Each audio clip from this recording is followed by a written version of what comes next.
Well, greetings once again from inside the gym. Um,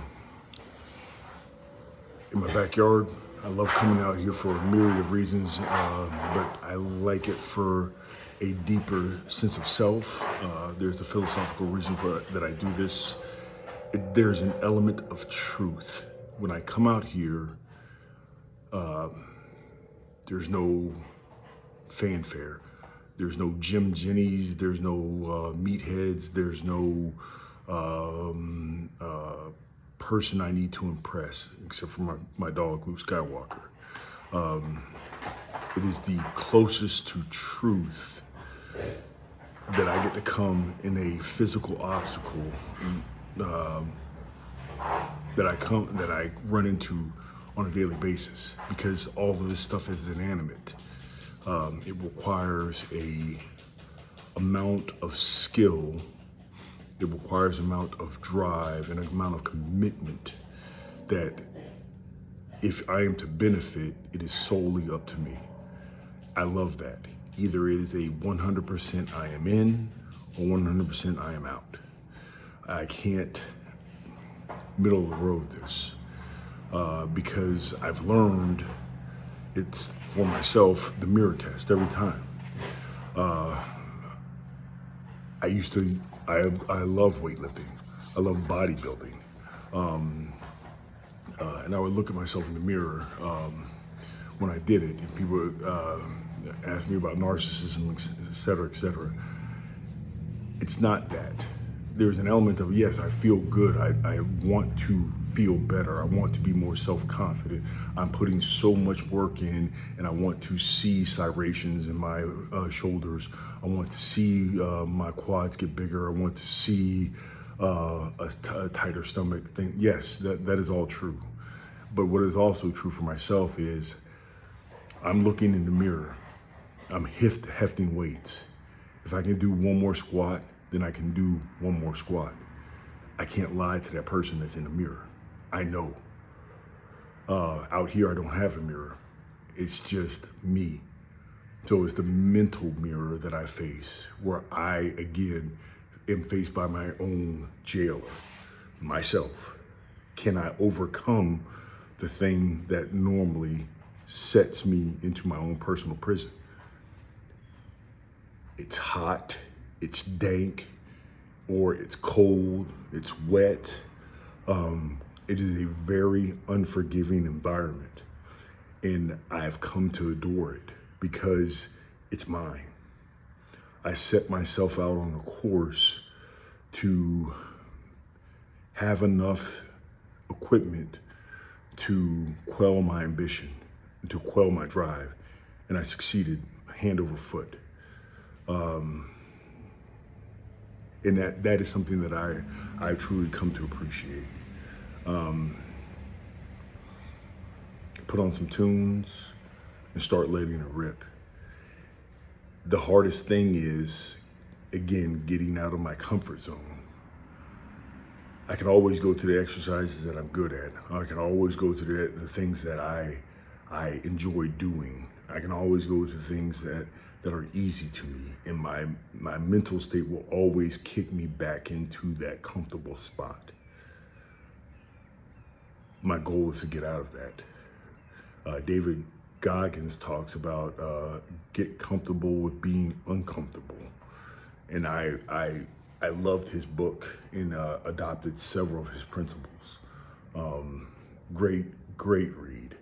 A great doer of self-exploration, and a great enactment of a human being. He's a great man. So maybe tomorrow or the next day, I'll get back on to, well, I can do it now.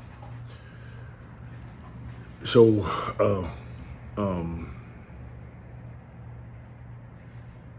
when my father left, I thought the beatings were going to stop.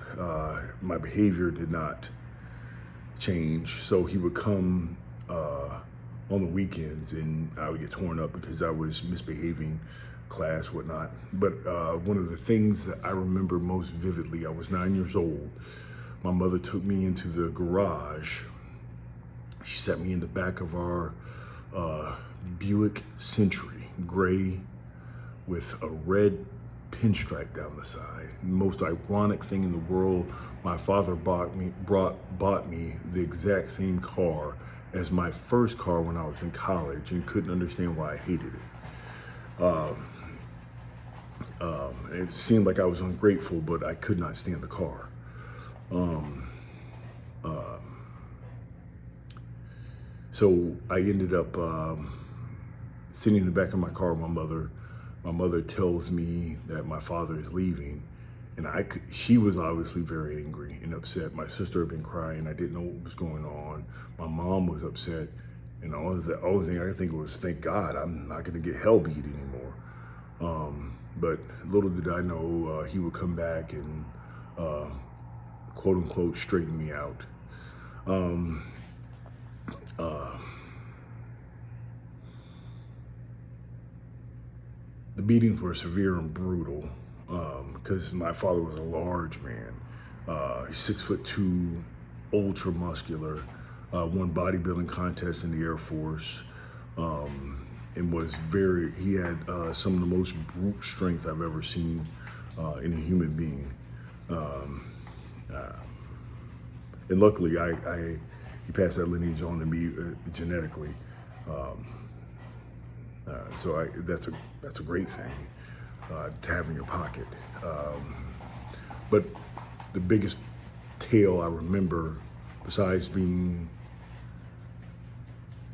told that he was leaving, was the next line was, now I'm the man of the house.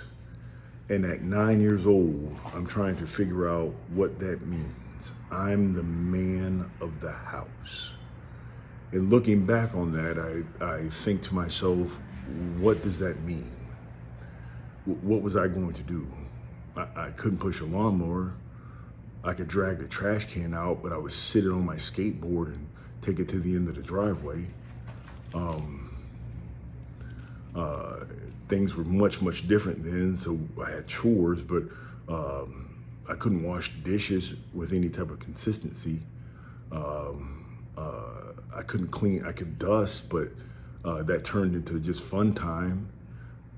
Sit there and use Pledge all over the house, and me and my sister figured out one day that if you put Pledge on the floor, on the vinyl linoleum kitchen floor, that you could slide everywhere in your socks. So that turned into like an ice hockey rink for us, and almost broke my mother's neck when she came home.